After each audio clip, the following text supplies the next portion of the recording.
It's The Real News. I'm Ben Norton. The 7-year war in Syria appears to be entering a whole new phase.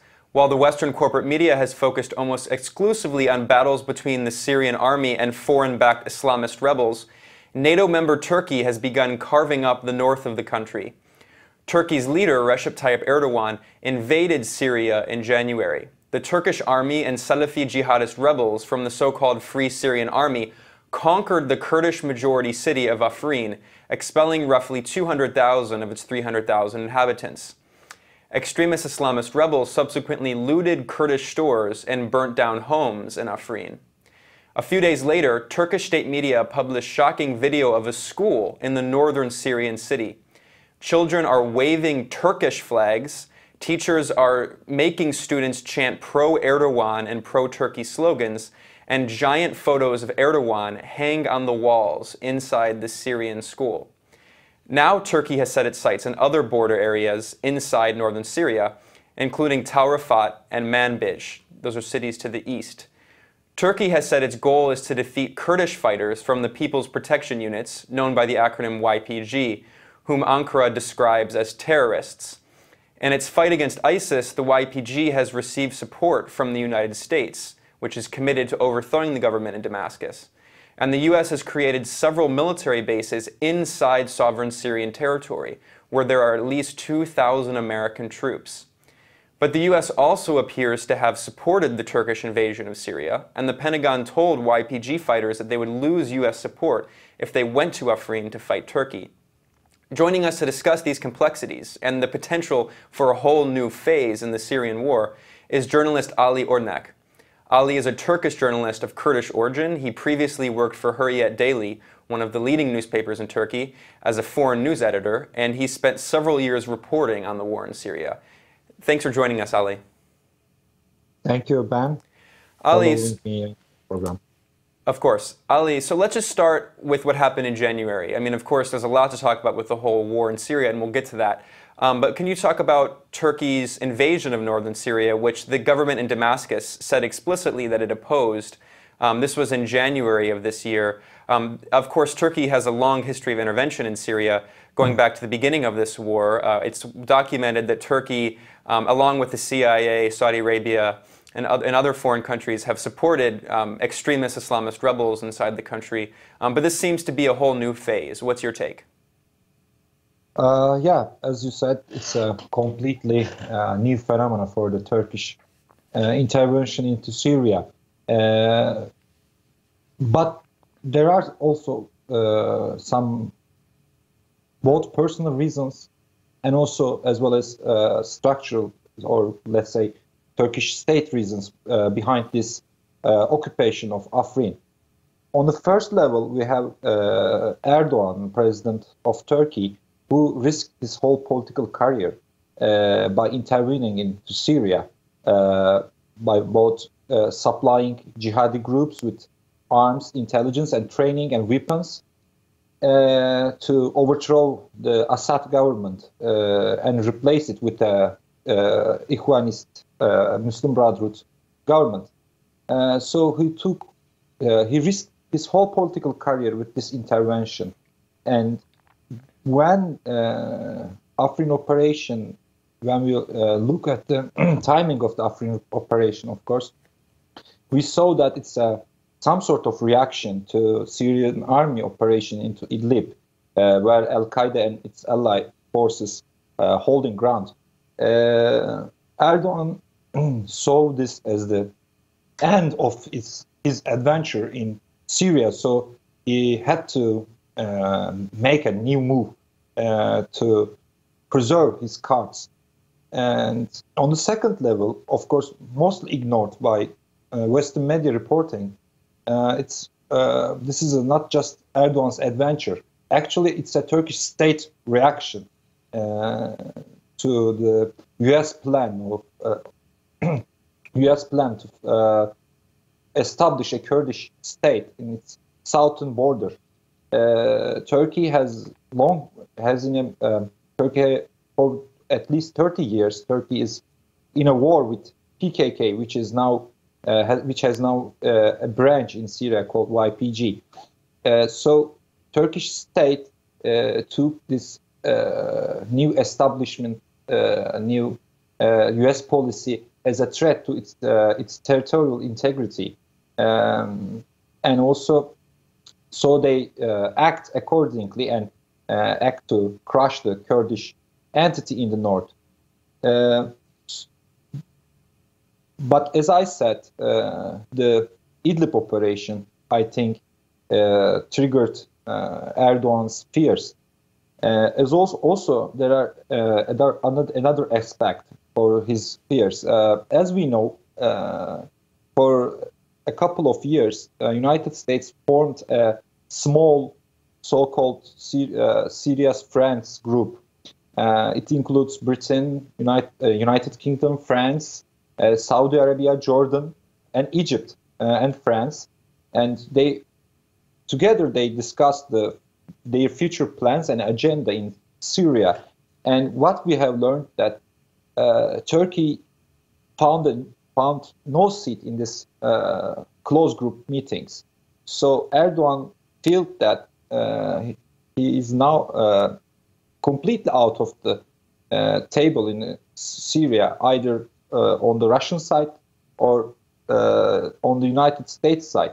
So by intervening into Afrin, by occupying Afrin, he wants to show that he's still a powerful actor in Syria, and he shouldn't be ignored by the United States. The interesting point is that Erdogan used FSA forces more than ever, more than the previous operation to capture Jarablus and Al-Bab from ISIS. In Afrin operation, we saw FSA playing actually a leading role, not just cannon fodders.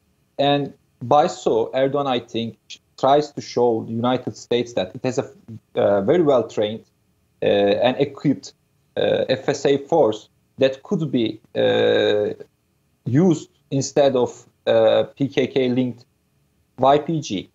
So what we saw that FSA took a leading role in the capture of Afrin, and actually Turkish regular forces, Turkish armed forces, play a supportive role in capturing Afrin. Yeah, there are a few things I want to address that you mentioned. In a few minutes, we'll get to the discussion of the U.S. military bases in northern Syria and the U.S. relationship to the YPG. That's a very important point. But before that, I want to address Idlib. Idlib is the last remaining rebel-held province inside Syria. It's controlled largely by Al-Qaeda, by HTS, Hayat Tahrir al-Sham, which is just rebranded Syrian Al-Qaeda. And we've seen videos of the Turkish military sending convoys through Idlib the convoys are embedded inside HTS, Syrian Al-Qaeda. Yeah. We've known for years that Turkey was supporting Al-Qaeda inside Syria, along with Saudi Arabia, Qatar, etc. So it's very clear, as you mentioned, that part of this is about Idlib. We've even heard that Turkey is appointing officials who might be governing parts of Idlib. Do you think that this means that the Syrian army might back off of Idlib out of fears that there could potentially be a war that breaks out between the Turkish and Syrian armies over Idlib? I think Syrian army has priorities when it comes to the battlefield. Today, with U.S. occupation force in Al-Tanf, a border town close to Jordan, in border and Iraq. That's the southeast. Yeah, southeast. And there are Israel and Saudi Arabia backed groups there pushing for southern Damascus in many times. Now, in a de-escalation period we are witnessing in Idlib. But the thing is, Syrian army, for the Syrian army leadership, now the southern front is more important than the northern front, the Daraa front, as we see. Syrian army captured Ghouta, a suburb of capital Damascus. So while Syrian army and Russia are focusing in south, I think they can ignore a little bit more Erdogan's adventures in the north. Some of them are actually in coordination with Russia. Erdogan took some steps with Russian approval, of course. The checkpoints that they want to, they are currently, Turkish armed forces are currently establishing in the southern Idlib and I think eastern Idlib are actually Russian decision in which they together reached in Astana. So I think one day we will see Syrian army march to Idlib, but it's not. It doesn't seem to me that it's it's a matter of time. First, Syrian army has to secure the southern border and cut off the Israel and Saudi Arabia proxy forces there. And related to this issue, you mentioned Astana and Russia's role. We know that Russia withdrew its forces in January before Turkey invaded Afrin. And we also know that Russia, under the deconfliction zone agreed to in Astana, controls the airspace and allowed Turkish planes to fly. So clearly there's an agreement there. I want to get to that point in a second. Some critics have argued that what Erdogan is doing is fulfilling this kind of neo-Ottoman dream that he's discussed before, and that he's trying to reincorporate parts of northern Syria into Turkey. You mentioned Jarablus. We already know that now Jarablus, Elbab, and Azaz, which were all taken in northern Syria, those cities inside Syria are being governed by officials who were appointed by Turkey. So do you think that there might be some attempt here by Turkey to try to eat up these cities in northern Syria and if not annex them, put them under its sphere of influence? And do you think that in Astana this is something that Russia might agree to? Because Russia and Iran are not on the same page. Iran has been much more closely allied with the government of Damascus, and Russia is certainly allied with it, but Russia also has close ties to Turkey at this point. Yeah, in the Astana agreement, Turkey confirms its respect to territorial integrity of Syria, but actually this is not what we are seeing in Turkish movement in Syria. Like as you said, Jarablus, Elbab, and even in Afrin, they sent some local district governors of Turkey, which are directly reporting to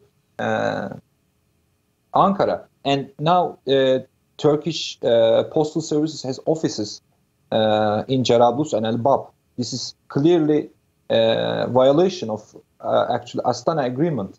But what I am trying to say, the southern front is very important. So Russia can turn a blind eye to this kind of actually they consider small violations of the agreement, as long as Turkey keep jihadi groups in their fronts and not preventing any attacks to Syrian army in northern Hama and western Aleppo.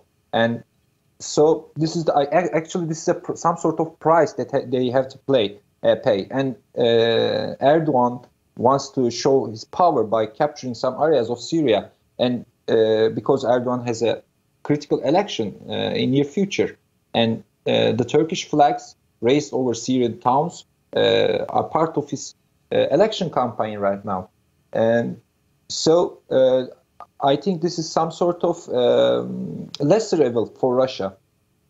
The YPG side has long been saying that actually Russia betrayed their alliance with YPG by allowing Turkish army. A close aide of Erdogan, advisor of Erdogan, İlnur Çevik, has just said that without Russian approval, they can't capture Afrin, let alone talking about Manbij or other towns. And this is completely true. Russia approved Turkey to attack Afrin, but I don't think that this could be named as betrayal, because betrayal you betrayed to your allies, not some neutral forces.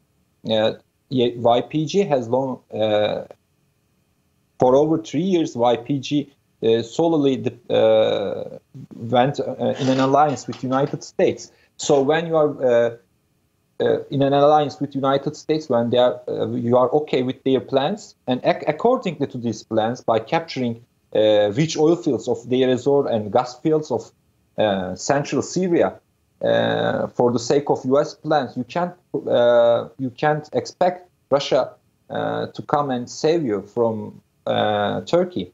This is going to be the end of part 1 of our interview. There will be 3 parts in my discussion with Ali Ornek. In the next 2 parts, we'll be discussing the very complex U.S. relationship with the YPG and the long history of the United States allying on and off and betraying Kurdish forces in the region. Well, Ali, thank you so much for joining us on The Real News. Thank you, Ben. For The Real News, I'm Ben Norton.